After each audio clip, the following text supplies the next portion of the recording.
Mais mon grand-père en parlait, puis c'est un phénomène. C'est pas un homme ordinaire. Faire qu'est-ce qu'il a fait, doter des animaux. Joe Laflamme, c'est vraiment quelqu'un de beaucoup plus grand que nature. Et puis de penser, Parce que c'est l'incarnation même du nord de l'Ontario. C'était l'homme au loup du nord.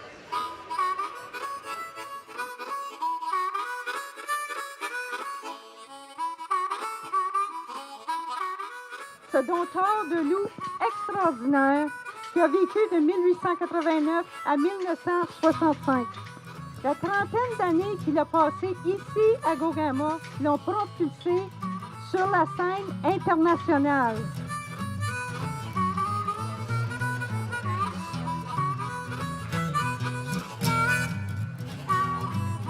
Cet extraordinaire livre que vous avez entre les mains, sur les magnifiques photos de Joe Laflamme, sur les innombrables anecdotes et les moments tout à fait savoureux que Suzanne est allée dénicher à force effectivement de fouiller, de faire des recherches.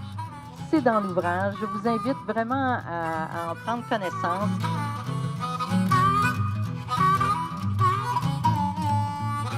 C'est le nord de l'Ontario, dans le fond, là, qui est incarné dans un personnage là, plus grand que nature comme celui-là. Puis d'oublier un gars comme ça, là, c'est un peu oublier là, qui nous sommes, puis où nous sommes. Là. C'est le nord de l'Ontario, c'est gros de même, c'est immense de même, c'est fascinant de même, c'est sauvage de même.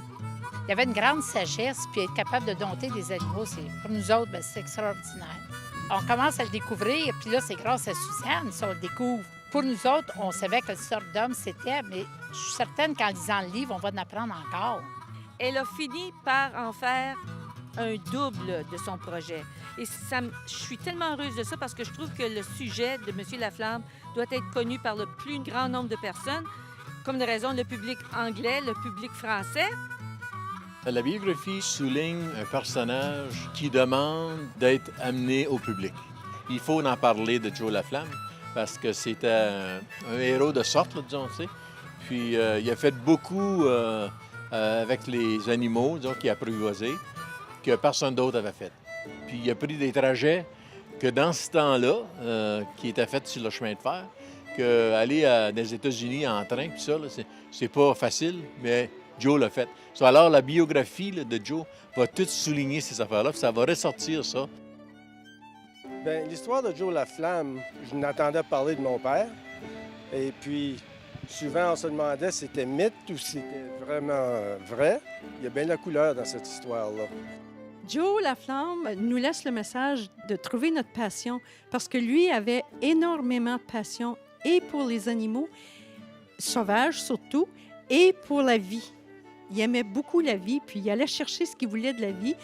Il ne pouvait pas toujours vivre comme les autres, mais il a suivi sa passion et aujourd'hui, il revit à cause de cette passion-là. Donc, c'est un livre qui est documenté. On peut savoir avec ce livre-là que l'histoire est sérieuse, c'est sa vraie histoire. Ça se peut-tu qu'un gars comme ça ait vraiment existé? S'il était si immense personnage que ça, comment ça se fait que j'en ai pas entendu parler avant? Il était immense comme vedette. On voit des photos de lui dans le musée ici, puis dans le livre, là, il est avec le premier ministre de l'Ontario. Il a fait ses tours de train de loup dans toutes sortes de villes, à Ottawa, à Toronto, à Montréal, à New York, à Broadway, à Buffalo. Il est allé partout. Le gars était une vedette médiatique. Du nord de l'Ontario à Gogama, un petit village. Puis quand on découvre tout ça, on se dit, mais quel personnage! Allez découvrir Joe Laflamme, vous allez vous bidonner. Quel gros monsieur! Un personnage.